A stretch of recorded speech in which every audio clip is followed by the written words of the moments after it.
Hello friends, ఏం చేయాలో అస్సలు తోచట్లేదు. అప్పుడే మెదడులో ఒకటి తట్టింది.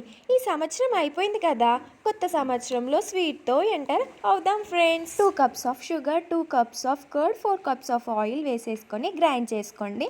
గ్రైండ్ చేసుకోవడం వల్ల ఫ్లఫీగా వస్తుంది. టేస్ట్కి యాలకుల పొడి, 1 కప్ మైదా పిండి అండ్ టేబుల్ స్పూన్ వంట సోడా, చిటికెడు సాల్ట్ అండ్ మిల్క్ మొత్తం యాడ్ చేస్తూ ఈ కన్సిస్టెన్సీ వచ్చే వరకు మొత్తం కూడా రెడీ చేసుకొని పెట్టుకోవాలి. మరొక బౌల్లో ఆయిల్ అండ్ మైదాని స్ప్రెడ్ చేసి పెట్టుకోండి. తర్వాత ప్రిపేర్ చేసుకున్న క్రీమ్ని అందులో పోసేసి ఎలా బేక్ చేసుకోవాలో కింద లింక్ ఉన్న క్లిక్ చేయండి. 15 to 20 minutes అవుతుంది. ఇలా చెక్ చేసుకొని కూల్ అయ్యాక ఇలా పటపట కొట్టేసేయండి. ఎవరి మీద కోపం ఉంటే త్వరగా వచ్చేస్తుంది. చూసారా ఎంత స్పాంజీగా వచ్చిందో, ఫ్లఫీగా వచ్చిందో. అండ్ నేనైతే హర్టెడ్ చాక్లెట్ క్రీమ్ అయితే యూస్ చేస్తున్నాను టేస్టీ కోసం.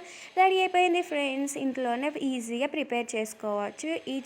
ఈ కేక్ని ఎలా ఉందో ట్రై చేసి కామెంట్ పెట్టండి.